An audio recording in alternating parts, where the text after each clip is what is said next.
everybody. Another week, another Saints pregame show to get you in the know. Monday Night Football for the Saints in Arrowhead Stadium against the Kansas City Chiefs. Saints look to get things back on track because the last 2 weeks they've dropped games that were winnable. Lots of things went our way that didn't finish our way. But we're back trying again. Hopefully the Saints can go over 3 or 500. And improve their record to 3-2, as the Saints are currently 2-2 through week 4. But week 5 is all but wrapped up with the Saints, saving the best for last. Saints versus the Kansas City Chiefs. Should be a good game. If the Saints team that showed up week 1 and 2 showed up week 3 and 4, we'd probably just have 2 4-0 teams facing off against each other in week 5. But that was not the case. Unfortunately, the Saints did drop those games and didn't go our way. But we're here. We're going to see if the Saints get things back on track. And other than that, we'll just kind of look into the matchup real quick. Obviously, as we all know, Patrick Mahomes is a hell of a quarterback. He is playing as well as anyone, right? They do have a turnover differential that is negative, which for a 4-0 team is kind of shocking, but also impressive. And the Saints are on the flip side of things. We have a positive turnover differential, and we're losing games. So you got to figure out how to make those turnovers into points, because despite teams turning over the Kansas City Chiefs, they're not converting those turnovers into wins. We're kind of doing the same thing, but the other way around. We're getting turnovers, we're getting punt blocks, we're getting this and that, and things aren't going our way on the offensive side of the ball in order to turn those turnovers into points. And in the end result is losses. Obviously, last 2 weeks have been closer than they really should have been. You consider, like I just talked about, the turnovers and the things like that. You would expect the Saints to win those games pretty handedly. But we didn't. So just got to make sure that with Kansas City Chiefs, you don't leave any points on the field, because they are a team that will put up points. They are a team that they'll make you pay if you do turn the ball over, which fortunately the Saints have not done very much. So hopping into a little player on player matchup here. We'll see what they do with Travis Kelce and how they plan to guard him. You have quite a few injuries in the Saints realm. I'm sure that they're going to figure something out for Kelce. And if there's one thing I'm not entirely worried about, is the defense. If it is on the defense, I'm worried about the defensive line pressure and Patrick Mahomes. The Saints defensive line feels like they've been there, but they haven't got to the quarterback. And that's something that, with Patrick Mahomes, you're not really going to get to him. I don't, very much. You just need to disrupt him and throw him off his game a little bit, because that's really the only way you beat these guys. Because I made a comment a couple of weeks ago, you cut the head off the snake, the snake dies.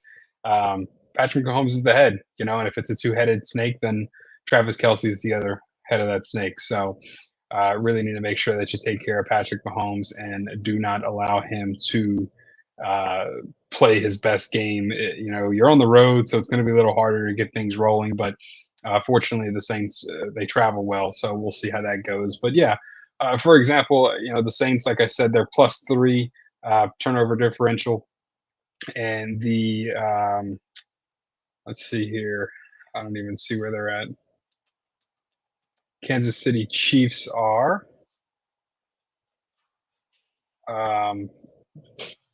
fourth to last, really, because there's 2 teams -7.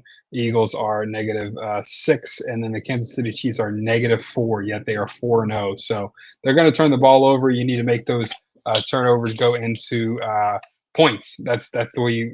I mean that's the way you win a football game, right? You put more points on the board than the other team. That's pretty simple. But what the Saints haven't done is take that positive turnover differential and make it into points. So we'll hop into the injury report a little bit. The Saints injury report is long, so hopefully you got a couple minutes. Linebacker Willie Gay out. Taysom Hill, tight end, do it all out. Cesar Ruiz, as we knew, out. Shane Lamo out. Peyton Turner out. Blake Grupe, Demario Davis, Fuuga, Kamara, Juwan Johnson, Breesy, Kendre Miller, Chris Olave, Cedric Wilson. We're all, did have some type of limitation throughout the week. Pete Werner and Lucas Patrick are both questionable, and then Kendre Miller is as well. I believe they said he was out. They're going to ramp him up a little more before returning into action, which is fine because we've done well enough with just Jamal Williams and Alvin Kamara, so no big deal there. But it would be nice to get the rookie back. At this point, I'm still going to call him a rookie because he really hasn't played NFL football. I know he's not a rookie, but yeah, it'd be nice to get him back. He was kind of exciting coming out of it. A couple of Tulane fans behind the scenes wanted him to take the Tulane running back that same year. He shall not be. No, I'm kidding.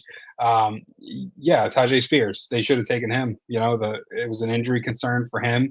Was he healthy? Was he good to go? Could he play NFL football? And we're sitting here 4 weeks into 2 seasons later, or 1 season later. And we have not seen a whole lot of Kendre Miller. So hopefully this is the year he ramps up and stays healthy and, makes people like me regret talking bad about him or, making jokes at his behalf. So Kansas City Chiefs injury report, a lot shorter. No one is out according to this injury report that I'm looking at here. Now, obviously things could change. But Mike Dana, defensive end, full participant. Clyde Edwards-Helaire, limited. Kareem Hunt, full participant. McCole Hardman, he's questionable, even though he's a full participant yesterday. And then Nick Bolton and Darren Nandi, both full participants all week, despite injury designation. So obviously, the Kansas City Chiefs are a little more healthy than the Saints going into this one. Saints have just as many guys out as the Kansas City Chiefs had on their injury report, give or take one. I think it was 5 out for the Saints, 6 total on the injury report for the Kansas City Chiefs. So should be interesting to see. Saints are going to need to practice that next man up mentality for sure, because right now we need help in a lot of places to kind of plug those holes and see what's going there, because to me, this game sort of feels like a tide-changing game, right? You still have a little bit of hope because you've seen how good the offense can be and see how good this team could be in the first 2 weeks, but you're a little weary because you saw what went wrong week 3 and 4. So this game could really, on a national stage against a 4-0 team, you serve up a loss to the Kansas City Chiefs, you're right back on that radar. You're right back in that search for progress. But you lose on a national stage, people are going to say things, people are going to talk, and it's going to be tougher to. I mean, it's not college, so power rankings and stuff like that really don't matter. It's all about your record at the end of the season. But that's also why winning here is important, because the record does matter. And if you're 2-3 week 5, it's not looking too hot for your playoff chances and everything like that. Saints do have the Buccaneers next week, which is a divisional game, pretty important. And then schedule gets slightly better after that. Broncos, Chargers, Panthers, Falcons again, Browns. So it looks like the back end of our schedule is a little friendlier than the front end was so far, but neither here nor there. We got to get through week 5 against the Kansas City Chiefs, because, like I said, I do feel that this is going to be a bit of a tide-changing game for the Saints, because if you lose, you look bad. It's going to be tough. You gave fans some hopes over the first 2 weeks, and even had hope towards the late end of those games, week 3 and 4, and it didn't work out. But still, you lose this game. It's going to be pretty rough to kind of get people back on that bandwagon and to keep people excited. Even if you have another big game, people are going to look at it and be like, well, what did they really do? They couldn't beat the Chiefs. They couldn't beat the Falcons. They couldn't beat this. They couldn't, whatever it may be. So we'll go over a key to the game for each side of the ball. Offense, move the ball. Short passes, dink a dime, do what you have to do to get Derek Carr some time back there. And move the ball around, because when Taysom Hill is out there, it looks like a completely different offense. But you have the weapons, right? Use AK, use Juwan, use these guys who are athletes, and make sure that you're maximizing who you have back there, because you can't let your offense look stale because of one guy. Move the ball around. I feel like I'm talking about basketball, but move it around. Get different guys involved. Show them different packages. Put Rashid where Olave may be, and run some interference, and throw the ball to the fullback. I don't know, but make something happen. Move the ball around. Make it interesting, and keep that Kansas City Chiefs defense on their toes. And then on the other side of the ball, just keep doing what you're doing. Get turnovers. This Kansas City Chiefs team will turn the ball over. Heck, if you can score, pick the ball up. Actually, don't. 2 weeks in a row, we've seen that. Don't pick the ball up. If you're a big guy, fall on it. But if you're not a big guy, pick the ball up, score. The offense needs your help because we can't put points up, and it's been rough. So it would be nice to see the defense do a little something. If you're feeling froggy, I don't know, take the Saints defense to score a touchdown because they've done good at turning teams over. And like I said, the Kansas City Chiefs will turn the ball over with a -4 turnover differential. So do what you can there on the defensive side of the ball. And like I said, just keep doing what you're doing, except for letting teams score late and take the game. Don't do that again. 2 weeks of that, we don't need that. But yeah, like I said, the Chiefs team is going to turn the ball over, turn them over, put the ball in the end zone. I don't care how you do it, but it needs to happen. We can't keep getting turnovers and block punts that are nothing. I think there were 2 pick-sixes within the 10-yard line this week so far. Easy pick-sixes. So just turn the ball over on the defense and make the Kansas City Chiefs play from behind. So other than that, NFC South looking clogged as usual. We so far this season's been pretty clogged. Saints 2-2, Buccaneers and Falcons both 3-2. So it's going to be interesting to see how important those games are late in the season because the Saints had the Buccaneers the very last game of the season, January 5th. So that should be a really fun game. Falcons are figuring some things out. It looks like Kirk Cousins is finding his way over there. And they're 3-2 as well. 3-2 Buccaneers. If the Saints win today, they'll be at 3-2. So minus any divisional records, the Saints, Falcons, and Buccaneers will all be tied for first place. First, and the Panthers again, they look good that one game. Andy Dalton's first game back, but he threw a couple of picks. They lost 26-3 against the Chargers, so not entirely worried about the Panthers. It's the other two teams, and the Falcons and the Tampa Bay Buccaneers have to figure them out and have to figure out how to stay ahead of them. So this is the point of the show where we normally talk about the rest of the NFL, but the rest of the NFL is done. The Saints are the last game for Week 5, so not a whole lot to talk about there. So we'll just hop right into the closing, which is the bets. It feels like a game where you don't bring Kendre Miller back. You're so confident in AK's health. He played through some rib problems. He's still playing through some rib problems. So maybe you like him. I like him. He feels like a safe bet every week so far. But I think, like I said, if you're feeling froggy, maybe lean towards taking that Saints defense because Kansas City Chiefs do turn the ball over. And the Saints have some athletes out there whenever that ball gets in the air.